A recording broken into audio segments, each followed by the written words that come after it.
রাজনৈতিক দিক থেকে শুধু আজকের এই রাজনৈতিক দলগুলোর ঘটনাস্থলে সফরটা যদি দেখি, তার মধ্যে কিন্তু কেউ কেউ বিশেষ কোনো রাজনৈতিক তাৎপর্য খুঁজে পেতেই পারে। দেখুন, রাজ্যের শাসক বিজেপি, তার ওপর মানুষের ক্ষোভ হওয়া, বেশি ক্ষোভ হওয়া হয়তো স্বাভাবিক, কোনো বড় কথা নয়। কিন্তু অগ্নিমিত্রা পাল, লকেট চট্টোপাধ্যায়রা মেয়েটির বাড়িতে যখন গেলেন, এলাকায় অনেকক্ষণ থাকলেন, কোথাও কোনো অসন্তোষ নেই, কোনো বিক্ষোভ নেই। গতকাল বিমান ব্যানার্জি, দোলা সেন, প্রতিমা মণ্ডলরা গেলেন, কোনো বিক্ষোভ ছিল না। বাম এবং কংগ্রেস নেতারা পৌঁছে গেলেন, তাদের কোনো অসুবিধার মধ্যে পড়তে হলো না সাধারণ মানুষের দিক থেকে, পুলিশের দিক থেকে তো নয়। অসুবিধের মুখে শুধু পড়তে হলো তৃণমূলের দলছুট আর বিদ্রোহী নেতা নেত্রীদের। চরম বিক্ষোভের মুখে পড়লেন, যার অডিও আমি রিপিট টেলিকাস্টে হয়তো কিছুটা কমিয়ে দিতে বাধ্য হব, সেটা হচ্ছে স্থানীয় তৃণমূল সাংসদ সায়নী ঘোষ এবং বিদ্রোহী তৃণমূলের প্রধান নেতা ঋতব্রত বন্দ্যোপাধ্যায়। গদ্দার থেকে চোর চোর আরও অশ্রাব্য নানা কিছু তাদের শুনতে হলো। অস্বস্তির মুখে পড়ে একেবারে পরস্পররা নিজেদের মধ্যে দূরত্ব তৈরি করে ফেললেন।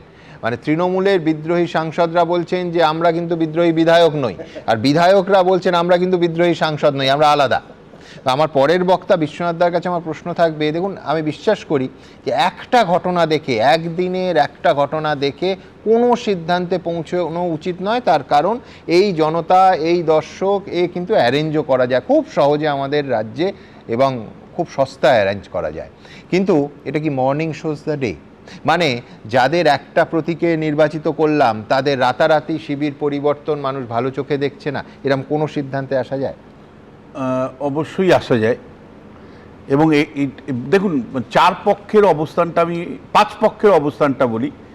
শাসক বিজেপি কিন্তু সংযত, আলটপ্পা কোনো মন্তব্য এখন পর্যন্ত করেনি যেটা নিয়ে আমি সমালোচনা করতে পারি। এবং শাসক শুভেন্দু অধিকারী ন্যায় বিচার দেওয়ার ব্যাপারে দৃঢ়। আপনি বৃহস্পতিবারের মধ্যেই পুলিশ আধিকারিকদের বিরুদ্ধে ব্যবস্থা নেবে, এটা আমি বিশ্বাস করি, যে উনি যেই সময়টা দিয়েছেন সময়ের মধ্যেই ব্যবস্থা নেবে, এবং হয়তো বড় ধরনের ব্যবস্থা নেবে, এটা আমি বিশ্বাস করি। তার মানে শাসকের জায়গা থেকে যদি দেখেন, এমন কিছু শাসক আচরণ করেনি যা নিয়ে আমি সমালোচনা করতে পারি বা মানে সমালোচনার তুফান তুলতে পারি। উল্টো দিকে মমতা বন্দ্যোপাধ্যায়, যিনি শাসক বিরোধী ছিলেন, মানে কালীঘাট তৃণমূল কংগ্রেস, তারাকে আমি বলতে চাই যে প্রশাসন ব্যবস্থা, মানে মুখ্যমন্ত্রীর নেতৃত্বে, তারা প্রত্যেকটা বিরোধী দলকে অ্যালাউ করেছে ঘটনাস্থলে যেতে, মোমবাতির মিছিল করতে। এমনকি আজকে কিছু প্রতিনিধি, বিরোধী দলের প্রতিনিধি, যেমন কাকলি ঘোষ দস্তিদার, সায়নী ঘোষ, এরকম আরও কিছু প্রতিনিধিদের সাথে তিনি কিন্তু কথা বলেছেন। তার মানে বিরোধীদের কণ্ঠস্বর বা তাদের বক্তব্য কী সেটা শোনার চেষ্টা করেছেন। আমি বলছি এটা পলিটিক্যাল মাস্টার স্ট্রোক। কেন? যখন ক্ষোভ আপনার প্রচণ্ড পরিমাণে তৈরি হয়, তখন যদি আপনি বিরোধীদের সঙ্গে নিতে পারেন, তার ভয়েসটাকে সঙ্গে নিতে পারেন, আলোচনার মধ্যে নিতে পারেন, তাহলে কিন্তু আপনি অ্যাবজর্ব করতে পারবেন। একটাই শুধু কথা, কাকলি ঘোষ দস্তিদার আর তো বিরোধী নেই, এনডিএ শরিক, যার ফলে প্রায় শরিকের সঙ্গে কথা বলেছেন। আমি বলছি বিভিন্ন রাজনৈতিক, মানে এটা কিন্তু আমি বলছি ভালো শাসন ব্যবস্থার, মানে আমরা পলিটিক্যাল সায়েন্সের জায়গা থেকে বলছি যে আপনি যদি যখন ক্ষোভ বিক্ষোভ হবে, তখন যত সংখ্যক বিরোধী বা রাজনৈতিক বক্তব্যকে আপনি অ্যাকোমোডেট করতে পারবেন, আপনি আসলে ডিসেন্ট থেকে বড় ইস্যুতে সর্বদলীয় বৈঠক একটা, মানে এইটাই আমরা বলতাম দিনের পর দিন। আর মমতা বন্দ্যোপাধ্যায় ইগনোর করতো যে সর্বদলীয় বৈঠক ডাকতো না। এবার যেটা আপনি যদি দেখেন, তৃণমূল কংগ্রেসের যেটা কালীঘাটপন্থী, তারা কিন্তু মানে তাদের প্রতিনিধিরা গেছেন বিমান বন্দ্যোপাধ্যায়ের নেতৃত্বে, তাদেরকে নিয়ে কেউ কোনো কথা বলেনি। মানে তাদের আলোচনা করেছে পরিবারের সদস্যরাও, পাড়ার সদস্যরাও। এবং একই সাথে আপনাকে বলতে চাই যে মমতা বন্দ্যোপাধ্যায়ও কালকে একটা মোমবাতির মিছিল করেছেন, কিছুটা হেঁটেছেন, আবার ফিরে গেছেন, তার সাথেও কিছু লোক ছিল। এই একটা ছবি আমি আঁকলাম।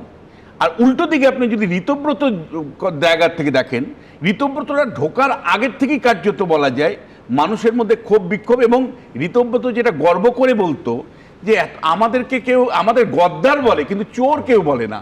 আজকে সেই চোর কথাটাও ঋতব্রতকে শুনে আসতে হয়েছে, যে আপনি শুধু গদ্দার নয়, আপনি চোরও, সেটা মানুষ বলছে।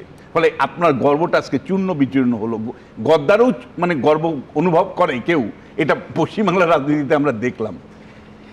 এবং একই সাথে তার মানে পরিষ্কার যে পশ্চিমবাংলার প্রধান বিরোধী রাজনৈতিক দল বা প্রধান বিরোধী দল বলে যারা দাবি করছেন বিশেষ করে বিধানসভায়, তাদের অ্যাকসেপ্টেবিলিটি এই এই প্রসঙ্গে বা এই ঘটনার কনটেক্সটে যে শূন্য, সেটা দিনের আলোর মতো পরিষ্কার। এইবার আমি আসছি যে সাংসদ যারা এনসিপিআই এ জয়েন করেছেন, তাদেরকে দেখেও কিন্তু একইভাবে আমি দেখলাম চোর, এবং আরও অন্য অন্য ভাষা দিয়ে তাদের যেভাবে সম্বোধন মানুষ করলেন, তাতে পরিষ্কার যে মমতা বন্দ্যোপাধ্যায়ের যে অংশটা, সেই অংশটা যেভাবে স্বাগত হয়েছে মানুষের দ্বারা, ওই অঞ্চলের স্থানীয় মানুষের দ্বারা, সেটা না ঋতব্রত বন্দ্যোপাধ্যায়রা হয়েছেন, না কাকলি ঘোষ দস্তিদার বা সায়নী ঘোষ সেখানকার এমপি তারা হয়েছেন।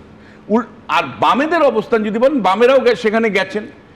বামেদের রোলটা নিয়ে কিন্তু শুভেন্দু অধিকারী অডিট, যেভাবে বামেরা মানে প্রচার করেছে, সেই প্রচারটাকে নিয়ে এবং সেই প্রচারটার যে একটা ইম্প্যাক্ট আছে, সেটা কিন্তু শুভেন্দু অধিকারী আজকে একদম খুল্লাম খুল্লা বলেছে যে অতৃপ্ত আত্মারা তাদের মানে তারা এর মধ্যে যুক্ত আছে, এবং যারা যুক্ত মানে করেছেন।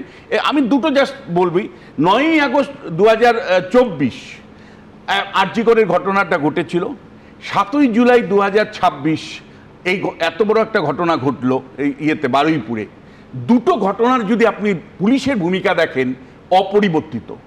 এই অপরিবর্তিত পুলিশের ভূমিকা যা বিস্তারিত আলোচনা হয়েছে, তাতে যদি আপনি সরাসরি পুলিশের বিরুদ্ধে ব্যবস্থা না নিতে পারেন, যেটা আমি মনে করি নেবেনই উনি, মানে নিতে হবে এবং শক্ত হাতে নিতে হবে, তাতে যদি খুব বড় অফিসারও যদি সাসপেন্ড করতে হয় বা শাস্তি দিতে হয়, দিতে হবে, তাহলে দুটো দিক থেকে লাভ। একটা হলো সরকার যে ট্রান্সফরমেশনের কথা বলছে, যে একটা পুরো পরিবর্তনের কথা বলছে, সেই পরিবর্তনের পুলিশ প্রশাসনের অ্যাটিটিউডের মধ্যে পরিবর্তন আনতে পারবে। দ্বিতীয় যেটা, সেটা হলো রুল অফ ল প্রতিষ্ঠা করার প্রশ্নে শুভেন্দু অধিকারী একটা পরিষ্কার অবস্থান, যেটা উনি মুখে বলছেন, সেটা যে উনি কার্যকারী করে দেখাতে পারছেন, সেটাও প্রতিষ্ঠা হবে। ফলে আগামী দুদিন কিন্তু খুব গুরুত্বপূর্ণ, যে কেবলমাত্র বলার জন্য বলা, নাকি কত সংখ্যক পুলিশ যারা খালি চোখে বুঝতে পারছি আমরা যে তারা দায়বদ্ধ, তাদেরকে শাস্তি উনি দিতে পারছেন। এবিপি আনন্দ, এগিয়ে থাকে, এগিয়ে রাখে।